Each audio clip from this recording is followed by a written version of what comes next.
People are rolling in. I think we're going to get started. Sounds good, Veronica.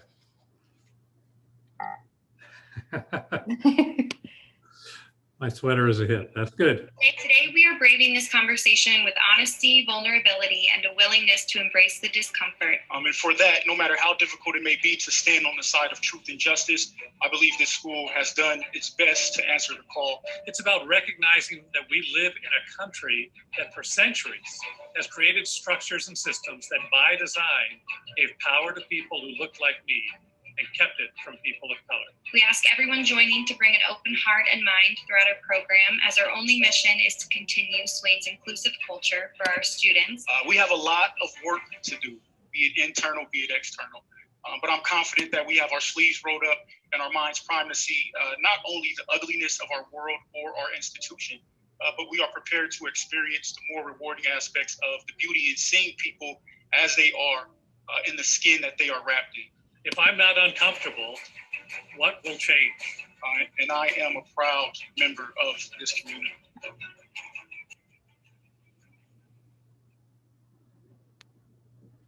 All right. Hi, everyone.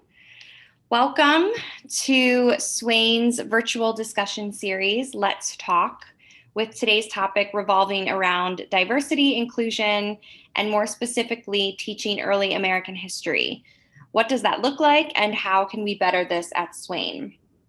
My name is Veronica Boshin.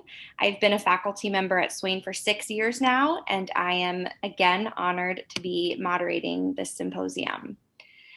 Today, we are continuing to brave these conversations with honesty, vulnerability, and hopefully a willingness to embrace the discomfort that will inevitably arrive throughout our discussion. We ask everyone joining to bring an open heart and mind throughout our program, as our only mission is to continue Swain's inclusive culture for our students and to bring action awareness as we dismantle bias and prejudice through our own teaching, discussions, and examples. We would like to remind you that today's meeting is being recorded and will be posted to our website, swain.org, as well as our YouTube channel. This is a closed meeting and you have been muted by the host. No one can see you or hear you, so you do not have to worry about interrupting the program. So tonight was originally meant to be designed as a webinar feature, but we did have some technical difficulties. So this is actually set up as a meeting. You are still muted and your video is still off, so you don't have to worry about interrupting. However, there's not an option to submit to a Q&A anonymously. So you can either bravely use the chat feature to submit questions, or if you would like to be more private, you can actually send me a private chat, and I am more than happy to direct the question to either Dr. Hammond or to Dr. Webster, and it can be submitted anonymously in that way. So again, you can either use the chat for questions at the end as they come up, or you can message me privately. And if you don't know how to do that, you would just hover over my picture and that blue box that comes up in the upper right-hand corner with those 3 dots. You can click that and you can send me a message. Alrighty, so first up on today's agenda, and I have to go back. Hold on, I'm so sorry. Okay. So first up on today's agenda, I would like to give the floor to Swain's head of school, Dr. Armistead Webster, who will be discussing the importance of shifting the lens on our own history curriculum. So welcome, Armistead. Veronica, thanks very much. And thank you for working through the issues you've had to deal with. Just watching you the last 10 minutes impresses me no end. Your coolness under an urgent deadline and ability to make things work, as you have so many times in the past. So I appreciate that very much. Good evening, everyone, and welcome to our third town hall conversation. In a year defined by the pandemic, the election, and our merger with Moravian Academy, I am proud that Swain is committed to this ongoing community dialogue about how to be an anti-racist school and how we work together to make sure everyone in our community is welcomed, valued, and able to live their life authentically. I recently finished reading Caste by Isabel Wilkerson, a book I recommend for anyone who wants to gain new insights into how race is part of our country's origin story and how we move forward. Near the start of the book, Wilkerson has a short section titled The Vitals of History. She compares the study of history to going for your initial visit with your primary care physician. The doctor asks you about any current symptoms or issues you have, but doesn't stop there. They ask about your parents' health and underlying conditions, and even your grandparents. Your personal history did not begin when you were born. It is connected to those whose genes have been passed down to you. And similarly, our country's history is not just about the present and the past you or I can remember. It is about the generations that have brought us to where we are today. If we want to understand the present and have hope for the future, we must study the past. Perhaps you have shared an experience I have found all too common as an adult. I spoke about this at our town hall in November, I think. I was taught history in school, and I've read many books about the American story since then.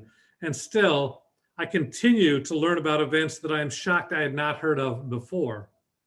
I didn't learn about the Tulsa race riots of 1921 until I was in my 50s. For many years, I just thought of Rosa Parks as a brave individual, without realizing how long she'd been active in the civil rights movement, nor that her refusal to give up her seat on that bus was deliberate, and organizations were ready to use that event as a catalyst for the civil rights struggle.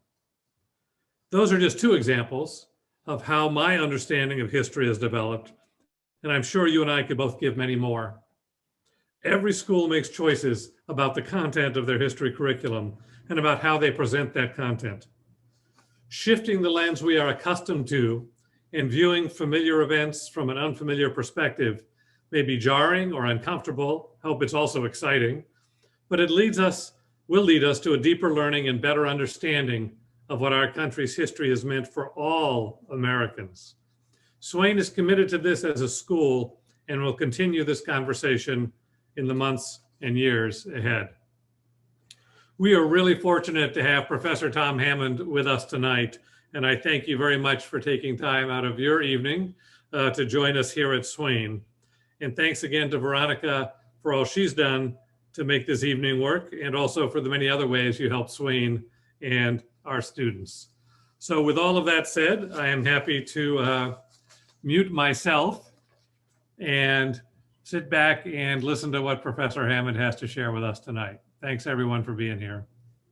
Thank you, Armistead. And I think I can speak for everyone that I'm really proud to be a part of your team and a part of your community that you have led very gracefully throughout this pandemic, and also obviously our civil rights resurgence movement. And I'm just really proud. So next up on tonight's agenda is our guest speaker, as Armistead said, Dr. Thomas Hammond. Tom is an associate professor in teaching, learning, and technology at Lehigh University's College of Education. He started out as a high school teacher in Cincinnati, Ohio, and then went overseas to Haiti and Saudi Arabia. After 10 years of teaching social studies, English, and computer science, he earned his doctorate in instructional technology from the University of Virginia. He has been at Lehigh University for the past 14 years, where he teaches classes in social studies education and instructional technology. Welcome, Tom.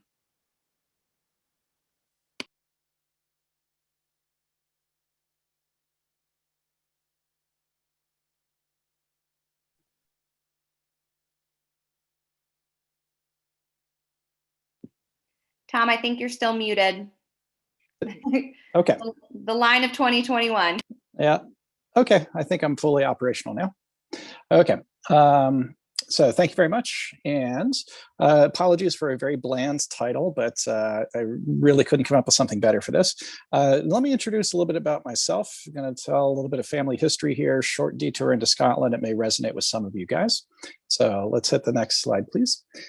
I'm named after a Scottish ancestor, immigrated to the US 4 generations back, and this has always been an anchoring identity for my father, but not so much as siblings. It's interesting talking to them. They don't have quite the same like connection with this particular backstory in the family.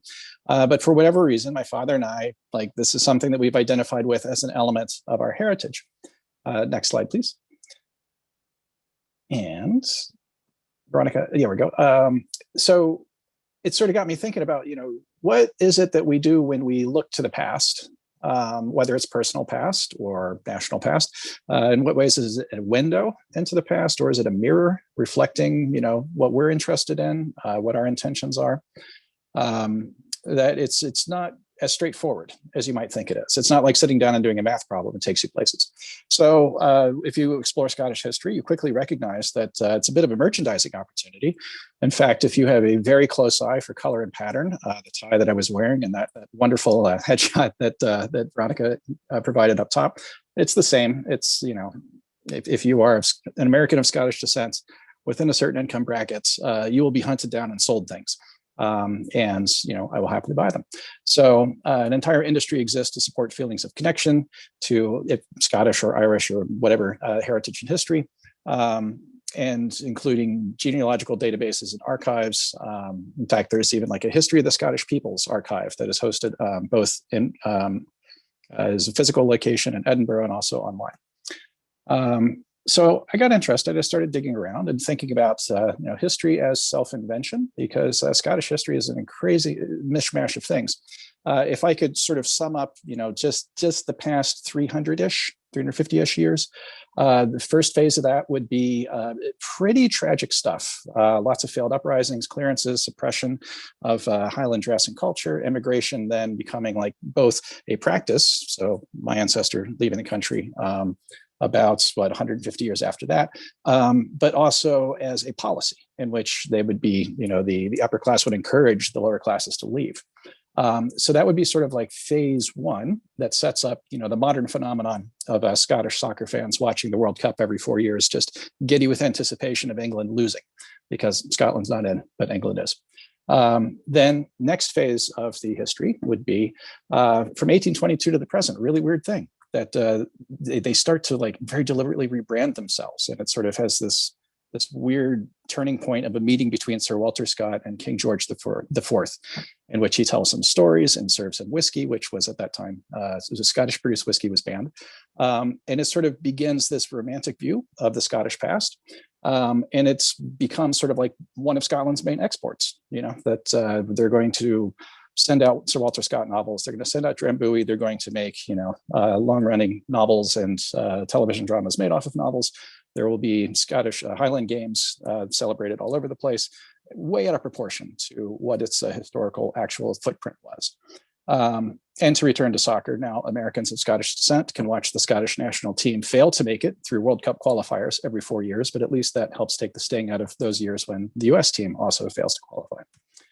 So, to sort of pivot to where does this matter? Like, it's interesting, but could it become a vehicle for self-determination? That Scotland, starting in the 1990s, has really had a resurgence of this idea of independence. They had a referendum in 1997 that passed devolution, reestablishing the Scottish National Parliament. 2014, they had a referendum for full independence, and it failed, but still came within 10 points of passage. And then the passage of Brexit in 2016 has led to a new push for an independence vote. And maybe this time it passes. We'll have to see. So it's sort of a question of then, what is the Scottish arc of history? What do they choose to look into? Will they say that our history is a story of accommodation and integration within Great Britain? Or is our story a story of conflict and subjugation, but then an eventual return to independence from Great Britain? So to now pull over to the United States, what's the story of the United States? Is it a story of independence and self-determination followed by prosperity and global influence? Or is it a story of dispossession and deferred struggles over class, race, and gender? Basically, a whole lot of violence that only every once in a while touches the upper class or upper middle class, or the more privileged groups of society. So if you want to think about two flashpoints within the past year, there are two competing narratives in the United States history, at least, that we could point at. So the 1619 Project sort of suggesting that, you got to take all of the founding documents, everything that you read in the Declaration of Independence and the Constitution and all these big pivot points with a grain of salt, that they were checks written that could not be cashed for a long time. Versus the Trump administration recently put out, and one of the last things they did while in office was the 1776 Project, which, if you read it, is it's really interesting. It's in some places seems kind of self-contradictory, but whatever. But each of these feels like messaging statements, in part because they are. But is that okay? Is that what history is? That if I'm in Scotland arguing about independence or remaining within Great Britain, it's a message, and I'm going to call upon history to help make that message. So which of these is a window into the past? Which of these is a mirror? Well, they're each both, but to me, at least, one feels more like a true mirror and the other one feels more like a funhouse mirror. But anyway, that's just one example. So let me set up a couple of questions, and then we'll explore these in different parts. First, what is history? I got to make sure that we establish that, because I think that without sort of understanding its dynamic range, it really puts people into some people start making assumptions that lead them into corners that they didn't realize that they painted themselves into. So what is history? And then from that, now you can start to think about, well, what should happen in history education? What should happen in a history curriculum at Swain or another school? So deliberately provocative quote coming up here. For whatever reason, Rush Limbaugh has lived rent-free in my head for far too long. And there's a quote that is sort of stuck with me from, there was a big round of history standards wars in 1993-94. I mean, there are a lot of culture war topics that have come and gone, but this one, obviously, for professional reasons, has stuck with me. And what he's making an assertion about, this is what history is. It's what happens. Okay. And then if you have people who try to reframe it to skew history and say, well, let's interpret what happened. So he's drawing this dichotomy between history is what happened, it's the facts, and true historians only are looking for those facts of what happened. And anybody who is interpreting, anybody who steps outside of that is suspect, because they therefore have an agenda. And this is something that needs to be challenged and questioned in his view. So I'm going to label this a binary view of history, that it's either one thing or the other. Okay, that it's either factual or it is interpreted, that you are on the good side or the bad side of our departed Mr. Limbaugh here. So let's go ahead and advance up to next slide after this one. So let's just take some of these words and use it to frame out some spaces here. Okay, so the past is what happened, as he says. The present is the quest to find out what happened. Okay, that's what the historian in the present does, is they're looking back at the past. Great. Then next slide. The question is whether the historian is engaging in, the true factual quest or this false interpretive quest in terms of what happens. Then if we bring in the history classrooms, next slide, please. So in the present day, we're going to say, okay, we have history classrooms that are going to be addressing this topic. Then the same question comes up within these classrooms. Are they engaging in facts and exploring the truth, or are they engaging in interpretation under this framing? Okay, so let's go ahead and advance, please. Yeah, so this was one voice, very loud voice from 1994, and in the middle of a whole bunch of conservative uprising around that time. That's it was in the tail end of actually, it was in the wake of Lynn Cheney, sort of launching an attack after stepping down from the chairship of the National Endowment for the Humanities, in which they'd organized and called for a set of history standards. The right wing didn't like it, and then turned it into a culture war object. So let's jump ahead to 2006. And in 2006, Florida passed a law that, again, sort of catches one's eye.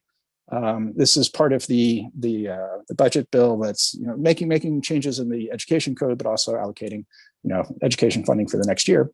And they're saying that the Florida curriculum should include the history of the United States, great, yada yada yada, and American history shall be viewed as factual, not as constructed. And so I'm like, this is that same old idea, right? That there's the right way to do it, the factual way to do it, and anything that is constructed or interpreted is to be held suspect. And shall be viewed as knowable, teachable, and testable, and shall be defined as the creation of a new nation, et cetera, et cetera. So that's interesting, but keep in mind this is legislation. One fun thing about legislation is you can read the first drafts. So if you go to the original language before it got amended and then finally passed, it said this: the history of the United States shall be taught as genuine history and shall not follow the revisionist or postmodernist viewpoints of relative truth. So a little bit more clear, but even when they sand down the edges, it's the same stuff. So we can sort of take that binary view that we already had on the table and say, well, now we've got a refinement of that, at least in Florida, with the full authority of the state legislature. We can now say that there's a dogmatic view of history. So let's go to the next slide, please. That's in a Florida classroom by the power of the state legislature. That's going to be about facts and truth. And it's not going to be interpretation or postmodernist or construction or whatever. So history as dogma is alarming to me. I would find it difficult, if nothing else, if I were teaching in that environment, to kind of know which side of the line am I on? Am I on the correct side according to the Florida legislature or not? So let me give one more voice. This was from 2007. I was in Charlottesville, Virginia, launching my dissertation research. And what we were looking at is having students make digital documentaries. Basically, short take of it is that instead of sitting in the class and watching a documentary about the past, you would make that documentary yourself. So we'd built, what at the time was pretty novel, a system in which kids through their web browser could work with historical images, write a script. The teacher could give feedback and they would arrange it. They'd pan and zoom on the images, record a voiceover. So they would get, like a 3 to 4 minutes digital documentary out of it. So I'm describing to the parents at an open house night what I'm going to be doing, just as the principal requested. And one of the parents says to me, well, this is very interesting, but what if my child is presenting the wrong history? What if what they're writing and what if what they're saying is wrong?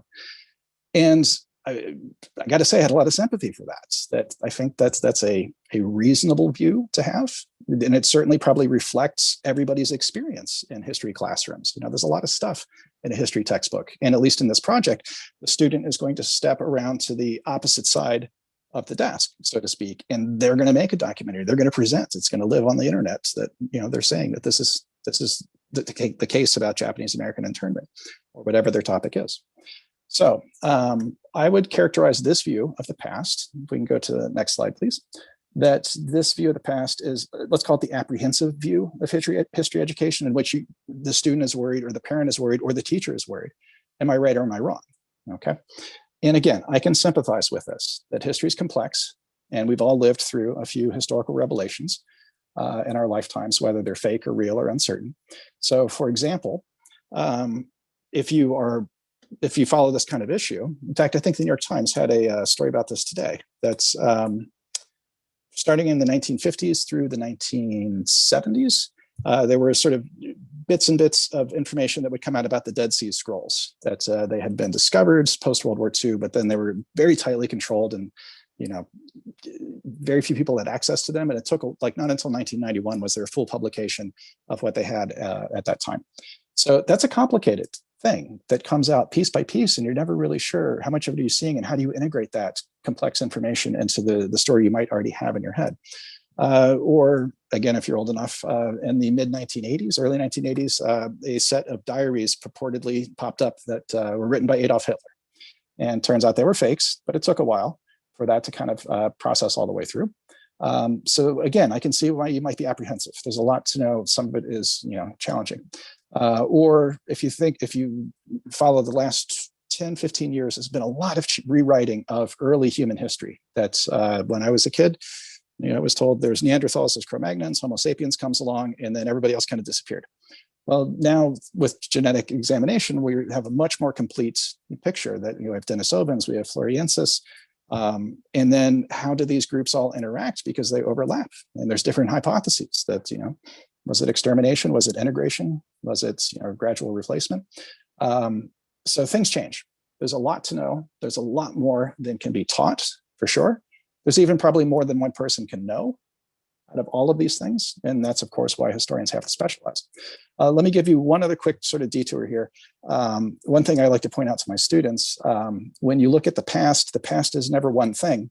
the official court historian of Justinian and Theodora in the Byzantine Empire, the eastern half of the Roman Empire, that persisted after the western half, fell or declined or did whatever, however you want to characterize it. Procopius wrote official histories. He wrote the history of the wars that Justinian was engaged in. He wrote another book called Buildings about all the stuff that Justinian and Theodora built, but he also wrote a secret history in which Justinian was terrible and Theodora was completely licentious. And it was sort of like a slam book that he kept. And so all you can do from the 21st century is look back to the 6th century and say, well, I've got two conflicting accounts from the same person. There's going to be some truth in each of them, but what is it and how do I stitch it together? How to make sense of it. And also the past doesn't stand still either. So if you think back to the way maybe that you were taught about the Renaissance. So next slide, please. The way that is presented is that, well, there's a pagan era, then there's a Christian era, but then the Renaissance hits and the Renaissance thinkers and artists then rewrite the story. And so they say, well, we are a new chapter. And so we're going to relabel those earlier chapters. So next slide, please. They're going to say we are getting out of the Middle Ages. And that first chapter, we're going to relabel that from pagan to classical. And then we ourselves are Renaissance and rebirth. But that's too simplistic. That's not actually the way it happened. I mean, maybe that's the way some of the people there felt it to be, but later scholarship has come along and said, well, let's revisit that. And so next slide, they say, yeah, there's a Carolingian Renaissance, there's an Ottonian Renaissance, there's a 12th century Renaissance, that everything is kind of like creeping forward in different ways. And even the term Renaissance itself needs to be contextualized, that it means a different set of things in Italy versus France versus England, let's say. Different things in different places. So the past changes as well, even though there's so much stuff as we re-examine it, we see different things, it doesn't stand still. Historical investigation can change on you without you noticing. So for example, this next slide here, a formative moment for me, like probably why I ended up becoming a history teacher and becoming a social studies professor, is I was sitting in a 9th grade class in which the teacher was telling us about the Mayans and how there's all this great archaeology and really complex numerology and this amazing calendar system. And I was into that kind of stuff. So I was like listening, and she said, and they were all, extremely peace loving and completely different from the Aztecs who came later. And I just happened to remember that I had seen a cover story on a copy of a journal that my parents very randomly subscribed to. Like they had no interest in this stuff. I don't know why we had it. But it said that, no, there's been a lot of recent scholarship, and there was a new understanding of Mayan writing and Mayan history. So next slide, please. So I brought this up to my teacher's attention, and it sort of turned out that she had been educated in the old consensus, which had said that, well, these Mayan glyphs are numeric. They're not phonemic. They're not a complete language. Very complex. As you can see, I've got numbers and I've got calendar dates and I've got coefficients even to track things. So, but that was a view for a certain time period. But more scholarship was conducted, more information was ongoing, and sort of almost like a decoding and decryption effort took place, in which they said, oh, actually, there is a complete language here, that Mayan glyphs have numbers, but they're also phonemes. And so from this, we can now completely rewrite the history of the Maya, which also included, yes, there was bloodletting rituals and things like that. Nothing on the same scale as the Aztec. But anyway, I brought it up to the attention of my teacher. Her mind was blown. I felt vindicated. Turning point for a 14-year-old to say, wow, I can know a thing. So the point I'm trying to warm up to is that instead of the binary view or the dogmatic view, or even the apprehensive view, which I find to be true, I can sympathize with, maybe take a dynamic view of the past. That, for example, we've already observed that the historical past, we can have dynamic understandings of it, right? So next slide, please. That we saw that shift already with the evidentiary record, or our understanding rather of the evidentiary record of the Maya. So things don't stand still, they change. And historical investigations are dynamic as well. So let's go to the next slide for that. Let me give a couple quick illustrations of how historical investigations will change over time or change depending on who you are and what you're looking at. So if you sort of read back through the history of America as written by Americans, let me point at an episode from the colonial period. If you have amazing recall, of your American history classes. You may recall what was called King Philip's War in the late 17th century.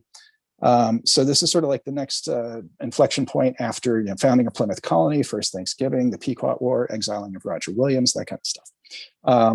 So it centers around metacomet through the settlers, the Puritans, called King Philip. He was the successor of Massasoit. And he decides, rather than accommodate or otherwise, find a way to coexist with these new people, we need to make a stance. They are going to drive us out, so let's drive them out first.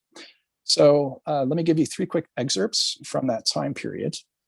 Captain Benjamin Church writes about King Philip, describing him as a doleful, great, naked, dirty beast. Increase Mather, father of Cotton Mather, says that Philip was the perfidious and bloody author of the war and woeful miseries that have ensued. William Hubbard describes him as a savage miscreant with envy and malice against the English. And this is them describing him at the time period that the war is being fought. Like Benjamin Church himself led the force that captured King Philip and really brutally dismembered him and sold his family members into slavery. It was horrible stuff.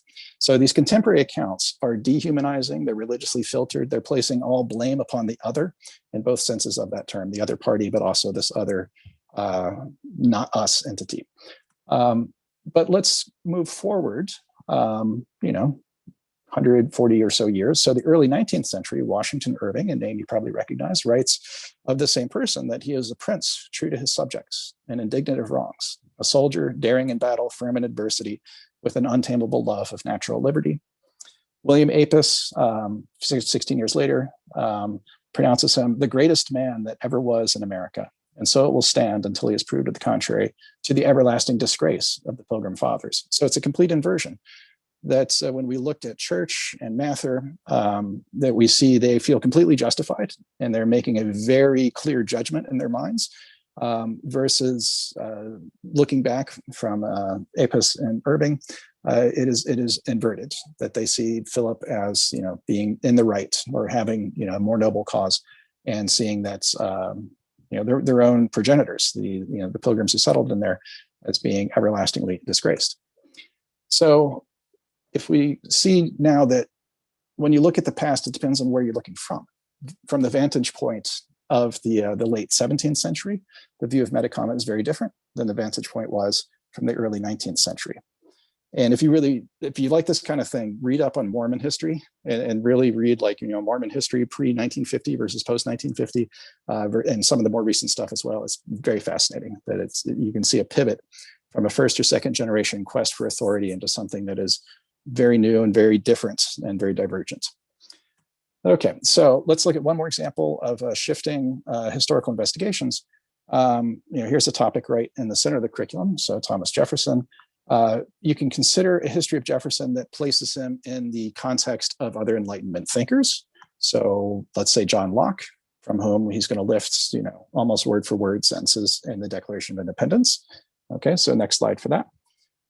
So John Locke would be one context within which you could place Jefferson, or conversely, if you look at him within the context of his time, his political moments, and his social class and personal life, then we could put him into the context of his relationship with Sally Hemings. Next slide there. This is a political cartoon that was run against him in 1804, I think, in which it's drawing attention to the fact that, he's a member of the class of slave owners, and he has been, over a long period of time, committing authorized rape of Sally Hemings and conceiving but acknowledging 6 children by her. And this itself was a contested bit of history. Not until the last 20 years has the Jefferson family, or at least part of the last holdouts, acknowledged their relationship with the descendants of Sally Hemings. So what's the story of Jefferson you're writing? Like, which are the important parts and framings that you want to draw into that? So again, the historical investigation depends upon your vantage, depends upon your premise as well. So from those two things, obviously history education itself is going to be dynamic. It's going to change over time. Let me draw upon something that I learned from my mother, that I grew up in Cincinnati and she grew up in Kentucky. And so she tells me that when she was a kid, she learned all about the War of Northern Aggression and would sort of look over my shoulder as I'm reading about the Civil War, and it's like, oh, they've got the wrong name there, don't they? Anyway, different time periods, different purposes, different audiences. But again, you can sort of see how a narrative is written in to history education. That was clear. She learns history for people south of the Ohio River, and I was learning, different time and place, but something different than that. So if we turn to the present day, then we could imagine that could be a classroom in which they're studying the 1619 project versus the 1776 project. Of course, in Florida, it's just going to be 1776 project all the time, I imagine. Okay, so let's come back to those two questions that we put up there about what is history and what should happen in history education. We can at least, I hope, address the first one a little bit, that it's going to be not a binary view, but rather a dynamic view of history, that's what it is. That history, historical investigation, history education, changing over time. And then from that, we can start to get real about what should happen in history education. After all, I'm not too worried about historians themselves. I think that the history community can take care of itself by and large. I do, however, worry about teachers and students and the school communities who are going to feel under pressure about what should they be learning and what's right and what's wrong. These are real questions. So let's take it easy. Should we study everything? No, we can't. There's too much of that. So we got to study something, but which things? It's going to be the things that you choose. It's going to be the things that serve a certain purpose. And that purpose is going to be defined by, well, as you look to the future, right? That's the one space in which we can have some choice about what we do next. We don't control the past. We have limited control over the present. A lot of that's been, set by the circumstances we are in. But as we look towards the future, that's where we have maximum control. So that's what I'm most interested in when I think about history education. What does it do to help the students take action as they move ahead? So that's going to be, and to my mind, what should steer where we go. And I'd like to think of this as kind of a volitional nature of history education that's a little different than the other things. We can make choices as we do this. And it's important to make those choices, because if you are locked into kind of that binary view of it's either factual or it's interpreted and therefore wrong, that binary view has made a choice already without acknowledging it. That or the dogmatic view has made a choice already, but is not acknowledging it and is saying that, no, we're doing the right thing. Everything else is wrong. And so it kind of paints people into a corner and they're not aware of how they got into there. So I want to stress the idea of this volitional nature of history education. And let's look at some of the choices that have been made over time. So if you dig up history education materials from the pre-colonial era, and you're going to find lots of moral instruction and primers that give religious guidance, and it's aimed at character development. The purpose of studying the past would be to develop yourself as a person, including your sense of ethics and morality, and to build a sense of duty and obligation to your class or to your religion or to your dynasty. Then moving ahead, so I've got next up a quote from Thomas Jefferson. Apologies that I came here from the University of Virginia. I'm obligated to mention Jefferson at least 3 times in any presentation. In his notes on the state of Virginia has this statement about why is it that students should learn history? Why should schools teach this? And it's by apprising people of the past, by teaching them about the past, it will enable us to judge of the future. And having that experience of other times and other nations qualify us as judges of the actions and designs of men, enable them to know ambition under every disguise it may assume, and knowing it to defeat its views. That is a beautiful thought. Clearly, Jefferson had not imagined, the success of, say, a Donald Trump. That seems to have gotten a lot further than Jefferson would have assumed, or at least, making assumptions about how much people understand about the past. So this is a different view that nobody, as far as I know, prior to the revolution would have written this. This is an early Republic view, because history education takes on a different purpose and a different meaning at that point. Okay, then if you look ahead, again, this is a lot of reading, but I'm happy to do it for you. After the Civil War, there's a lot of rewriting of that history and reframing the curriculum to emphasize reunification and sort of steer away from, say, slavery and secession, and say, well, it's states' rights. It was disputes over tariffs. It was regional differences that led to the Civil War, but now we're back together. In the Gilded Age, there's obviously a need for assimilation and nationalism. That's If you have said the Pledge of Allegiance lately, that's something that got started in 1892 as, something that was necessary in the eyes of some people at that time to kind of bind people to this new nation. People, who maybe have emigrated from elsewhere or whose parents are from elsewhere, who speak different languages at home. That's something that has just been bolted into the DNA of American schools for well over a century at this point. You get to the progressive era, where social studies is born as a field that is distinct and different from history. Now, throughout all of this stuff, there's an assumption of white supremacy throughout. In older eras, it's pretty explicit. For example, I have a textbook from, I think, 1913 or so, that is just kind of jaw-dropping, and sort of the things that they will say about non-white people. But it's also implicit in even more modern materials. That's it's sort of a fascinating. If you get a chance, look back at that stuff. It's eye-opening. Okay, so then moving ahead, where are we now? Well, we're clearly post-Cold War. And I should say that, like, during the Cold War, the big dominant theme in history education in the United States, as far as I can tell, is American exceptionalism. Drawing sharp contrasts to any non-capitalist or non-democratic society. But we're post-Cold War now. We've been post-Cold War for a while, but I don't know that we fully realize where we are. We're facing a globalized economy, yeah. We're facing nationalized politics, sure. Are we in early stage climate catastrophe? Maybe. We will know in 15 more years just how deep in the hole we are. Are we at the tail end of labor as being an economic factor? That, you could look back in all previous eras of human history and say that, labor is extremely important as a factor of production. I don't know if that's going to be true anymore. With automation, with artificial intelligence, I don't know that I need muscle power. I don't know that I need brain power in quite the same ways, or at least definitely not the same amounts as I used to. So we don't know where we are yet. We're uncertain. So it makes sense to be uncertain about what choices to make regarding history education. And this is not a fault. This is endemic. We can't know or satisfyingly encapsulate where we are until our era has passed. I couldn't have had like that an encapsulation of Cold War approaches to American history education until the end of it. Then the patterns become more clear, the contrast more sharp. So my suggestion, therefore, is that we make a choice looking ahead to the future. And for me, a lot of this is being influenced by the events of, say, January 6th. We need to strengthen democratic traditions and institutions, both within the United States and abroad, in an increasingly diverse society, in an interdependent world, and with an elongating and stratifying class system. And, you can keep listing things off of that, but it sort of, at least to me, says this is where we need to go. And American exceptionalism is not going to get the job done. It doesn't get you there. So what might this look like? Let me refer now to my long-suffering family at this point.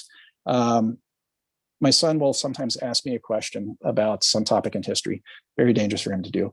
And he'll say something along the lines of, so was Thomas Jefferson bad or good? And my response to this is almost always, it's complicated. And then I will start talking, and then he will issue a very deep sigh and kind of wish that he had not asked the question. But when you think about Jefferson, he did amazing things, but he did horrific things. He is heroic and he is villainous. And which role he plays depends on your premise. It depends on your vantage point. Depends on your purpose. If he's somebody who advanced democracy, yes, but you could also say that those moves are all in service of his own power. Or was he somebody who advanced racial or gender equity? Yeah, you have to weigh some evidence. So during his administration, he supported restrictions on the international slave trade. But that's weighed against his lifetime of exploitation and moves to preserve his power and his privilege. So I can give two more simple examples of that. Let's advance here. There we go. Next one after that. Okay, so some things you already see happening that if you're old enough that you remember being taught about Lewis and Clark and the Corps of Discovery in 1804, 1806, versus ask your kids, they probably would say, no, there's Lewis and Clark and Sacagawea, that she was essential for that. And depending on how much you get into the stuff, you might say, well, it's Lewis and Clark and it's Sacagawea and it's York, who was an enslaved person on that trip as well. And it's Sheheke, who was a Mandan chief who came back, and it's Rene Jusson. It's, we're expanding the cast, if nothing else. Okay, that's a start. Representation matters, but I always still think that it frames the narrative around Lewis and Clark and Jefferson. I'm I'd like there to be more I'd like other people to be more central to the story and not just added on. So here's a different place to think about it. I view the change in the way the history is getting written is still very much in flux with, let's take Bayard Rustin and Fannie Lou Hamer. So that's Bayard Rustin in 1963, around the March on Washington. Fannie Lou Hamer addressing, I think, the Democratic National Convention in 1964. Why not view them as founding fathers and mothers of American democracy? You know, these are the people who put in the work that Jefferson saw coming, that Jefferson would write, you know, notes on the state of Virginia that slavery in a democracy is holding a wolf by the ears. That it's as soon you're going to have to let go at some point, and it's going to devour you. So Jefferson saw that things needed to change, saw there was work that needed to be done, saw, you know, it's going to be bloodshed, but shied away from that. And even in his personal life, you know, did not take steps that some other members of his generation did. And if you think about the last sentence of the Declaration of Independence, or the last part of the last sentence, that we mutually pledge to each other our lives, our fortunes, and our sacred honor. Well, that's what Rustin and Hamer and many, many other people did. And they sacrificed and really put themselves on the line in a way that is no less than anybody in that revolutionary generation. So I would say that they made multiracial democracy a reality in the United States in a way that had never existed before and is utterly transformative. So I think that would be a rewriting of the curriculum that is happening and should continue to happen. So this process will continue to unfold. It'll keep happening. And it'll lead to be uncomfortable. You know, it'll have that, as Dr. Webster said at the top, you'll continually run into topics and think, why didn't I know that? You know, like, in fact, thinking about the Tulsa massacre, I remember there was one sentence in the textbook that I was using to teach US history for 10th graders back, you know, in my first year of teaching. And I was like, this is strange. I've never heard of this. And then I had to look up a little bit more on it, and I found out a little bit more. And I was like, wow, that's amazing. That's seems really strange that it's a single sentence. But then again, you know, on to the next thing. There's a million topics in the curriculum. So you'll have interesting questions, go to interesting places with it. It will be probably lead up to disagreements even with people about what should be addressed. But I'd encourage you to embrace that process, because this reconsideration, this reframing, this, you know, contested approach to the past, you know, will never really end. If you go to the next slide, just take a second to think about, you know, what will the history curriculum of 2050 look like? Will it be far more climate focused? Will it be more justice focused? Will it be dominated by a new Cold War driven by tensions between China and the US? In fact, I think just today in the paper, there was a story about a joint Chinese-Russian venture to extract resources from the moon. It sounds like, you know, a thriller plot, but yeah, there's going to be rising tensions, reorganization around the world over the next several decades. Or will the history curriculum be completely rearranged? We have increasingly ubiquitous information. We have predictive modeling. Maybe we don't have the same experience of history education that we've had in the past. Or the history curriculum, could it be something that we cannot even begin to predict at this moment? Okay, so all of history is inquiry. Inquiry is always dynamic. History education, if it's something to prepare you for the future, is facing, you know, an increasingly rapid pace of change. So all of this is going to have to continue to shift and change. So that's it from me, and I'm open to questions, critiques, digressions, counter suggestions, etc. Tom, thank you so much.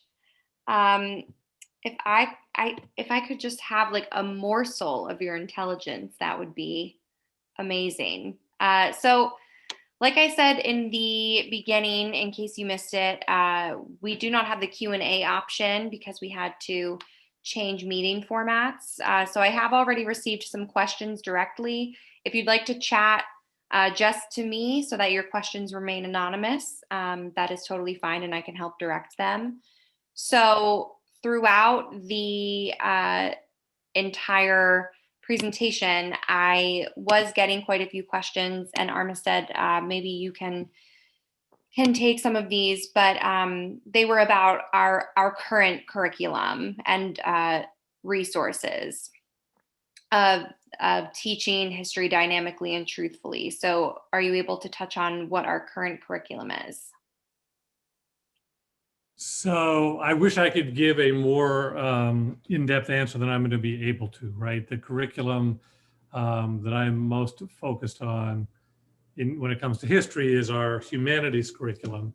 And I know that that's the curriculum in the middle school, and in particularly 8th grade is what I'm most familiar with.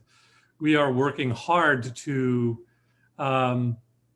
develop a curriculum that is dynamic, that is not just stuck in a sort of, to use Tom's language, a binary view of our history, and that is encouraging students to examine what is presented to them and not just accept it as gospel, but to think more about, okay, what are parts of the story that I might not be hearing right now, or even those who, the way, again, Tom, I have connections to the University of Virginia, and I suspect that talking about Thomas Jefferson as villainous would be a challenge in certain circles down there. But that our students, we need to trust that our students can hold opposing ideas in their head, right? And that's the kind of education we want them to have, not just to be accepting that here is the only thing and just memorize it and then you'll be educated, right? Megan, if you're on the call and which I think you are, and Veronica can find you and you want to add to that, that'd be great. But Megan's transition is probably much more conversant with our curriculum all the way through than I have at this point. Yes, so I just found her. I'm going to unmute her. She's going to try. She said she's been having some technical difficulties. So let's see. Megan, you're unmuted. Here. Can everybody hear me? Can you give a thumbs up, V? Yes. Fabulous. Okay, so we use a very traditional, or have used in past years, a very traditional curriculum base that is pretty Eurocentric, I would say, in terms of one viewpoint for American history and looking forward. Particularly in 7th and 8th grade, our students study the early colonial era all the way through pre-Civil War, and then in 8th grade they pick up after 7th grade wherever they have ended, mostly around the Revolution and through the Reconstruction, through the Civil War, and then as far into modern history as they can. And I would say in the last 4 years, if not even more, definitely more intensively more recently, but teachers have been actively looking for sources that show many, many different viewpoints. So we've used the windows and mirrors analogy a lot because we want students to see not only their viewpoint, but also many others, and then figure out exactly what they believe about that piece of history. So that practice is done many times throughout each unit of study that students do. And that's something that, in addition to obviously our older students, our younger students' libraries in their classroom, this has been a focus point for us as well, to be sure that looking at different perspectives, and it is, I would say it's a growing edge. It's something that we're probably never going to be perfect at because there are always evolving pieces of ways to look at history and the past and the future and discuss it. But it's definitely something that we are actively involved in discussing, and it's an exciting challenge for us. Thank you. If I can jump in for a second, I was reading an old Canadian social studies journal, such as The Life of Social Studies Professor, and I came across a sentence that really stopped me, where they said that, as everybody knows, it's better to have 2 bad books than 1 good one in terms of textbooks. Like, you would rather teach with 2 textbooks, each of which were not good, than have 1 good textbook that had all the information and all the maps and all the pictures and all the diagrams and everything else. Because that way you get to teach, the students themselves can see the gaps and the disjunctures and the places where things don't agree. And that's the real point of saying, oh, wait, you have to think this through and you have to make decisions. But that's such a counterintuitive thing. Nobody like shows up at school hoping to, I really hope I get 2 textbooks, not just 1.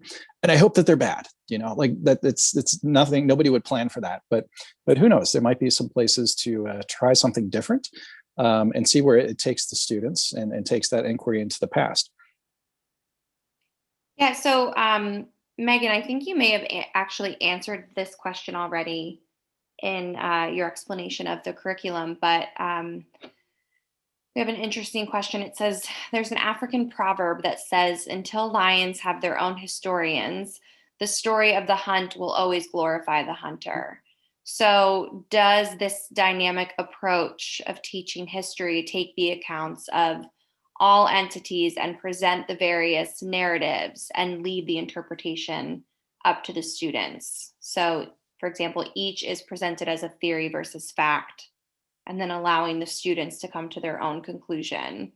Megan, do you feel like that's kind of what we're currently doing, or do you think it's what we're working towards? Or Armistead, you can jump on too. Oh, she's still muted here. There we go. I would say that that's definitely a goal, and it's something that we're striving to be looking at, but we're not there yet, in all honesty. And Armistead, I know you were just talking about this in our last faculty meeting, as far as resources within the classroom and within our library. We have some questions about multi-representation and what resources are being offered to the students. Wow, another good question that I'm not going to have a great answer for. But here's what I know. I know that we need resources that reflect the experience of all people in this country, right? That there are stories. So I was brought up, Tom, this may resonate with you. I don't know. I was brought up with a biography series called the Landmark Books, and they told stories of great people in a way that I as a child could understand. And in looking back on those, that they were a very narrow reflection of great people, group of great people. When I walked into a fourth grade classroom this week and they're working on biographies, the range of people they're studying certainly includes white men, but it also includes women, it includes people of color. And the children had, I have no doubt, an opportunity to weigh in on whose biography they would be studying. And I think that's critical. It's both about seeing yourself reflected in the resources and in the curriculum. And it's also about seeing folks who are not like yourself, right? I mean, I think often, what a classroom would be like if everybody looked the same and lived on the same block and went to the same house of worship and did all the same things, and then they sat together in a classroom. We would have a pretty limited conversation about whatever topic, but in this case about history. So the broader those perspectives are that we're bringing to the table, the broader perspectives that the students have within the classroom, and then our obligation then is making sure they know that it's okay to pursue those different perspectives and also help them to be uncomfortable hearing different perspectives, right? Getting out of the story they're used to and trying to imagine a different story, which I think for us as adults is uncomfortable. So I think a large part of what we're doing is helping children develop that comfort with discomfort, for lack of a better phrase. Thank you. So for the sake of time, I think we need to wrap up the questions. So Dr. Hammond or Dr. Webster, do you have any final comments for the night? Well, I'll get access to this audience again, so I'll defer to Dr. Hammond. It's a marathon, not a sprint. I would say worry more about students' engagement and curiosity and like desire to keep learning. Worry more about that sort of that vector rather than, wait, did they get all the factoids down? As you probably have got the sense, there's just too much out there to know. Nobody's going to know on the factoids. You will win bar bets with them, but that's about it. It's more important that you stay engaged and stay curious and open-minded and humble with what you don't know. And when you do encounter something like, I don't know, the Hitler Diaries that you say, wait a minute, let's really carefully scrutinize that and make sure that this stands up. So maybe the end goal that should stay up top is about affect and state of mind as much or more than specific information. Information matters, but it's what the students do after the class is over that matters more. Thank you, Dr. Hammond. Thanks.